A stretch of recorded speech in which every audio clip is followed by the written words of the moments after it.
Ano gusto mong pag-usapan, Masal? Ay, kasamang boyfriend mo, Avril? Why not? I mean, we're inseparable. Tsaka wala ka naman sinabi na huwag magdala ng jowa. You also said you wanted to talk to me. Mabilis lang. Sakto naman magkasama kami. Just deal with it. Oh, sorry. Kasalanan ko na. Pero pwede ba paalisin mo muna siya? I'm getting pissed. What's this all about? Excuse me, pwedeng layo ka muna. Marcel, mabilis lang to. It's okay, love. Fine. Make it faster. Paparating na siya. Sino? Oh, eto na pala eh. Cloud, you're here! Ano to? Shh! Cloud, I want you to meet my friend Avril. Avril, si Cloud nga pala. Single and guwapo. Bukod doon, may business sila, so... Kaching! What? Hi, I'm Cloud.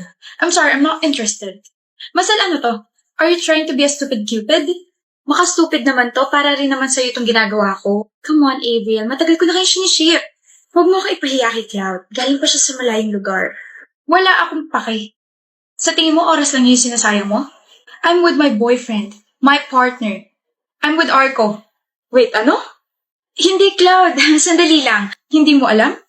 Hindi mo alam na may long-time boyfriend ako? Na maglilimang taon na kami? Nako, bala ka pa yatang gawing kabit, Mr. Cloud. Masal, what the hell? Sabi mo single to kaibigan mo. Hindi. Bahala ka nga dyan. Ang hilig mo talagang manira ng relasyon, no? Ano sabi mo? Bored ka ba? May gusto ka ba sa boyfriend ko kaya siniship mo ako sa iba? Wala ba nagkakagusto sa'yo kaya iba yung ginugulo mo? O baka naman wala kang ibang friends. Avril, nakakasakit ka na, ah. Pas ang boyfriend ko, hindi ba nasasaktan? Ako ba hindi nasasaktan sa ginagawa mo? Nakakahiya kaya yung boyfriend mo? Hindi nagwapo, hindi pa mayaman. You deserve better. Well, Arco and I deserves each other. Do this again, Masal. Do this again. Itong palad ko ang lalapat sa pagmumukha mo. Nga pala. I'm cutting you off. Okay. It's your loss. Happy anniversary, love. Oh, sa akin ba yan? Ito agad napansin mo? You won't greet me? Sorry. Happy second anniversary, Chandra. Walang endearment na kasama? Big deal ba? Hindi naman. O, hindi pala eh. So, akin ba yung box na yan? Oo. Akin na to ah. Walang thank you? Thank you. Open ko na. Ano to?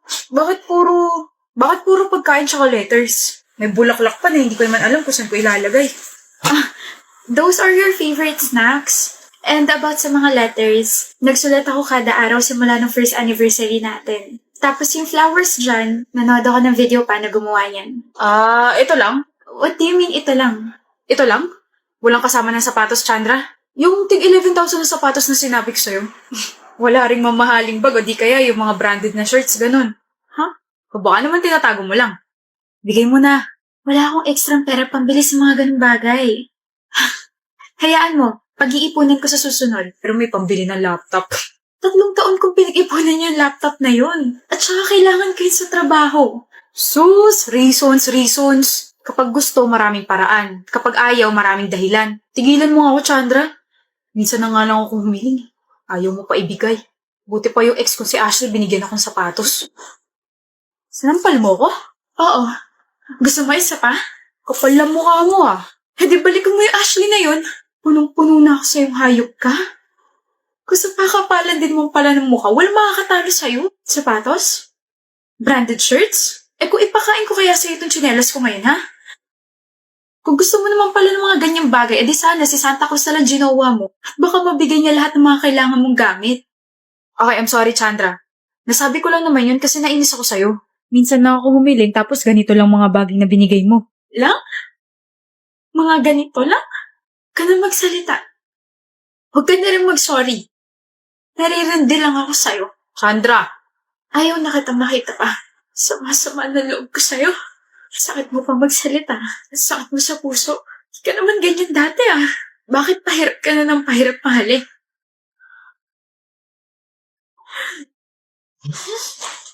Buisit na box. Wala tayong i-discuss ngayong araw dahil nauuna pala tayo sa lesson plan. Ano? Di mo magdadaldalan lang tayo dito. Pwede rin naman tayo magtitigan. Si ma'am, ang corny. Ay, mukha ba ako na-joke? Anyway, ako'y natutuwa mag-ship ng aking mga estudyante. Meron sa kabilang section, 2 students ayun, nagkakamabutihan na dahil sa akin. Mga tuwing nga rito, ano? Sino dito walang jowa? Akong bahala sa inyo. Ma'am, si Janine daw po hanapan nyo. Huh? Ma'am, hindi po. Baliw ka talaga. Sus, nahiya ka pa. Sandali. Janine. Bagay kayo nito si Cedric. Ay, ma'am, hindi na po available yun si Cedric. May girlfriend na po yan. Ay, wala akong pake. Joke. Sino naman? Si Nami po. Talaga ba, Nami? Yes po, ma'am. Hindi kayo bagay? Joke lang. Gano'n na kayo katagal? Si ma'am o chismosa? 3 months po. Bago pa lang pala, pwede pa mag-break. Ay, Janine at Cedric, pwede pa kayo. Oo.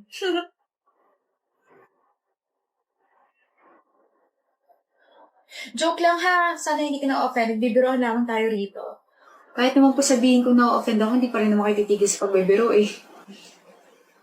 You saying something, Miss Nami? Wala po, ma'am. Si Nami galit na. Akala ko may sinasabi ka. Ma-offend na sana dapat ako. Kapag sa bibig niyo galing, okay lang. Kapag sa amin, hindi po pwede. Miss Nami? Nami, tama na. Sir lang po ako. Nakaka-suffocate po dito eh. Mga kabataan nga naman talaga ngayon, no? Masyadong sensitive. Yes, Mr. Cedric. Mrs. Cordova. Jokes are supposed to be funny and not offensive. Mas ma-appreciate ko po if re-respetuhin niyo yung relasyon namin yung Nami. Yun lang po. Sana po hindi kayo na-offense sa sinabi ko. What a surprise, Heidi. You look like a mess. My husband's not here. Baka nang bababae pa ulit. Bigay mo na sa akin asawa mo, Zanea. Seryoso ba? Pumunta ka rito para sabihin lang yan? Hiwalayan mo na siya. Ako na mahal niya. Tone down your voice. Baka nakakalimutan mo nandito ka sa pamamahay ko. Ibigay mo na siya sa akin. Kailangan ko siya. Anong pakiramdam mo sabihin ka ng asawa ko na mahal ka niya pero sa akin pa rin siya umuwi? Sa'yo siya umuwi kasi wala siyang choice. Sa akin siya umuwi kasi alam niya sa sarili niya na lalo siya nagiging walang kwentang tao kapag kadikit ka niya. Ano sabi mo? He's nameless without me. He's unworthy without me. Hindi siya karespe-respeto kapag wala ako sa tabi niya. Lahat ng mga ginagastos niya sa'yo, galing yun sa kumpanya ko. Ibig sabihin, wala siya magiging pera kung iiwan ko siya. Hindi mo rin naman siya kayang buhayin. Balita ko bumagsak kumpanya mo. Sino bang may gawa? Ay, ako nga pala. I pulled out your investors para sa akin sila mag-invest. Very matalino, di ba? Bukod doon, itinakwil ka na ng buong pamilya mo dahil sa kahihiyang dinulot mo sa kanila. Dahil isa kang kabit. Sila pa ang humingi ng tawad sa akin dahil sa ginawa niyo sa akin ng asawa ko. Ang kapal na mukha mo. Ikaw ang makapal na mukha. Pumunta ka rito para sabihin ibigay ko na sa iyong asawa ko. Ako na ang mahal niya. Walang nagtatanong. Walang may paki. Hiwalayan mo na kasi siya. Hindi naman na kayo masaya eh. Para sumaya kayo? Yok, ayun nga. Well, hindi ko naman na mahal ang asawa ko. I already have my peace of mind kasi alam mo yun, pa-travel-travel lang ako, pa-shopping-shopping. Masaya ako sa buhay ko ngayon. Pero kayo, hanggang sa mamatay ako, nakakabit ang salitang manloloko at kabit sa inyong dalawa. You'll never be happy. Walang tatanggap sa inyo kasi mga immoral kayo. Kung sino pa yung kabit siya pa tumatapang. Kadiri. Hindi nga ako'y nagnakaw ng classroom fund natin. Bakit niyo ba ako pinagbibintangan, ha? Malamang kasi treasurer ka, Lyra. Ikaw lang naman nakakawak ng pera natin lagi eh. Ilabas mo na kasi yung 20,000. Ganda sana kaso magnanakaw. Baliw. Binigay ko sa president natin yung classroom fund kahapon dahil sabi niya siya na lang daw mag-aasikaso nun. Selwyn, ano ba? Boyfriend kita kaya tulungan mo ako rito. Pres, totoo ba? Selwyn, ano na? No. Wala akong na-receive na pera mula sa kanya.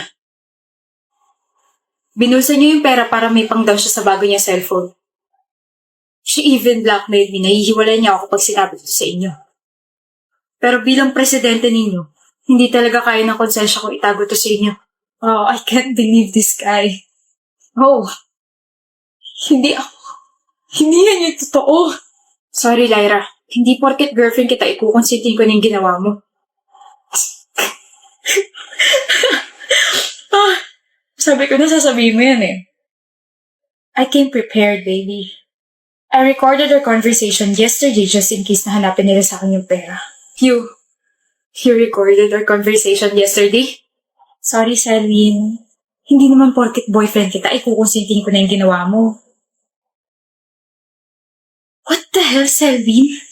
Gwapo sana kaso sinungaling tsaka nang bubulsa ng pera. Walang kwenta yung ebidensya niya. Hindi niya talaga binigay sa akin yung pera. Hoy, Lyra, huwag ka nga magsinungaling. Akuin mo yung ginawa mo. I have 2 witnesses.